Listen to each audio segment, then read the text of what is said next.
Bienvenue dans le Comic Story. Vous connaissez tous Hulk, le géant vert très énervé des Avengers. C'est sans doute un des plus puissants héros de l'univers Marvel. Nous l'avons connu sous différentes formes dans les films.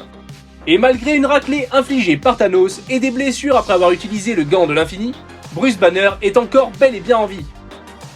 Mais il ne s'en est pas toujours aussi bien tiré dans les comics. Après avoir parlé des morts de Wolverine, Thor et Iron Man, je vais vous raconter aujourd'hui non pas une, mais deux histoires dans lesquelles Hulk meurt. Pour ceux qui aiment la violence et le sang, la deuxième risque de beaucoup vous plaire.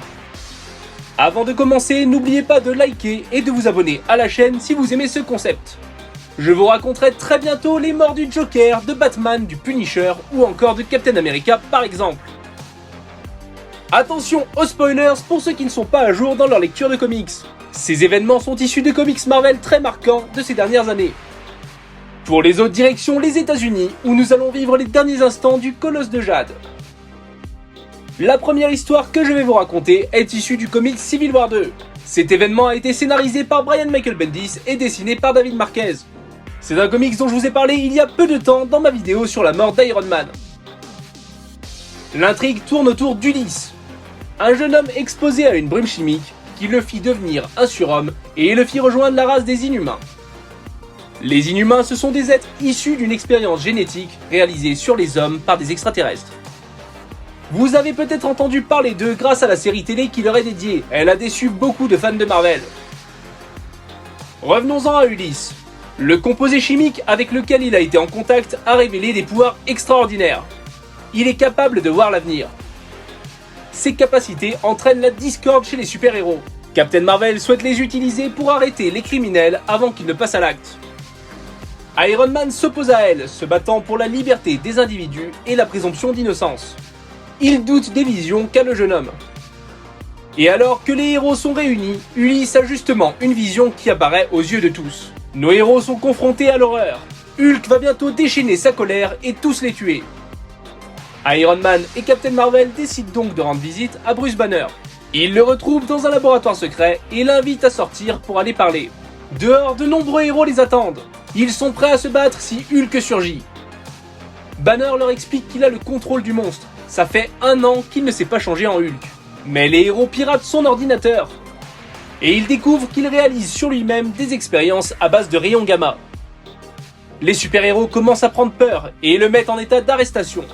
Et alors que la directrice du SHIELD, Maria Hill, lui demande de les suivre, le ton monte. Banner commence à s'énerver. La tension est à son comble quand soudainement une flèche surgit de nulle part et vient frapper Banner en pleine tête. Le sang coule sur son visage. Ni Bruce Banner ni Hulk ne se relèveront. L'archer à l'origine de ce tir mortel n'est autre que l'Avengers Hawkeye. Il explique que Bruce Banner lui avait demandé de le tuer s'il venait à se retransformer en Hulk et à redevenir incontrôlable. La flèche utilisée était une invention de Banner lui-même. Le but était de protéger le monde du monstre qui est en lui. Mais les morts de héros sont rarement définitives et Hulk reviendra dans les comics. Comment ? À chaque fois que Hulk meurt, l'esprit de Bruce Banner passe une mystérieuse porte verte et son corps revient à la vie. Hulk serait donc immortel. Cette conclusion est en tout cas le point de départ de l'excellente série Immortal Hulk par Al Ewing et Joe Bennett que je vous conseille vraiment de lire. Et dites-moi dans les commentaires si vous aimeriez que je vous fasse une vidéo sur le sujet. Alors, Hulk serait-il immortel ? Eh bien, la deuxième histoire que je vais vous raconter ne va pas dans ce sens, loin de là. Cette fois-ci, nous nous plongeons dans le chef-d'œuvre de Mark Millar et de Steve McNiven, Old Man Logan. Dans cet univers post-apocalyptique, les super-héros ont perdu, et les vilains règnent en maître. Après de grands traumatismes, Wolverine a décidé de laisser derrière lui sa vie de héros et de devenir un homme ordinaire.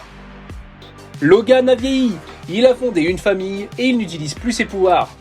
Il s'est installé dans une petite maison sur la côte ouest des États-Unis, où il vit une vie simple. Dans ce monde-là, Hulk aussi a vieilli, et les radiations gamma qu'il a en lui l'ont peu à peu rendu fou.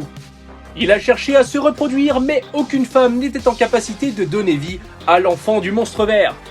Aucune sauf Jennifer Walters, alias Miss Hulk, la cousine de Bruce Banner. Ainsi les Hulk se reproduisirent et ils donnèrent naissance à d'autres Hulk. Finalement, la famille basée sur la consanguinité s'est agrandie jusqu'à devenir le gang des Hulk. Les descendants de Hulk sont moins puissants que l'original, mais ils sont quand même de dangereux adversaires. Et surtout, ils sont d'ignobles monstres cannibales. Leur puissance leur a permis de diriger la côte ouest des États-Unis, maintenant appelée Hulkland. Sans pitié, ils réclament un loyer à payer aux personnes qui vivent sur leur territoire, dont notre cher Wolverine.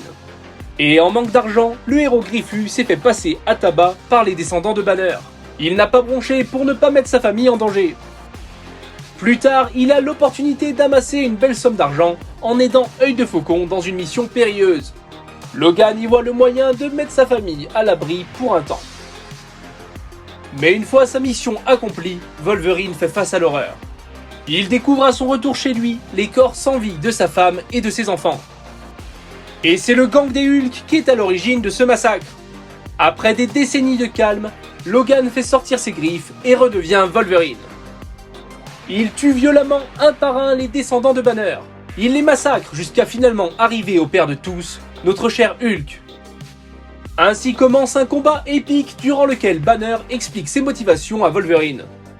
Il a ordonné le meurtre de sa famille uniquement pour que Logan se venge et lui offre un combat digne de leurs jeunes années. Mais Wolverine ne joue pas et il plante ses griffes dans le vieillard. Cela a pour réaction de redonner sa forme monstrueuse à Hulk. Et l'immonde géant saisit Logan et le dévore. Mais la digestion n'est pas simple.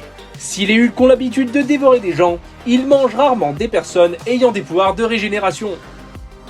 Quelques heures après leur combat, Wolverine surgit des entrailles de Hulk, tuant le monstre par la même occasion.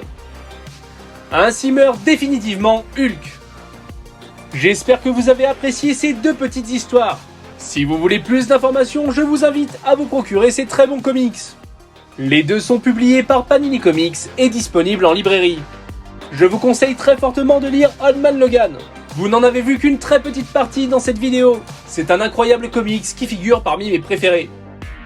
Pour connaître la suite de l'histoire de Civil War 2, vous pouvez aussi visionner ma vidéo sur la mort d'Iron Man. Je suis vraiment curieux de connaître votre avis sur ces histoires. Dites-moi dans les commentaires laquelle vous avez préférée. Likez et partagez cette vidéo si elle vous a plu. Et surtout, abonnez-vous pour ne pas rater les prochaines. En attendant la prochaine vidéo, n'hésitez pas à faire un tour sur la chaîne. Je vous y raconte les morts de vos héros préférés dans les comics, mais pas seulement. Je fais aussi des critiques de comics, et je vous raconte l'histoire des 3 Jokers, dont la dernière partie arrive dans quelques jours. Et attention, c'est une tuerie! Comme promis la semaine dernière, il est temps de vous annoncer les résultats du concours des 100 abonnés. Merci beaucoup, vous avez été nombreux à participer et à visionner les dernières vidéos. Sans plus attendre, le vainqueur du Comics International Iron Man 1 en VO est Monsieur No. Merci à lui. Et pour le Justice League Rebirth 1, le regagnant est Vincent Jourdain. Je vous contacterai très bientôt pour nous organiser pour l'envoi de ces comics.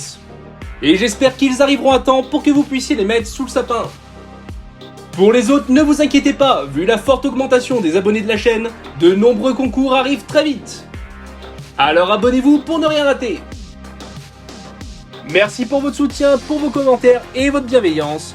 Foncez lire Old Man Logan et à bientôt dans le Comic Story.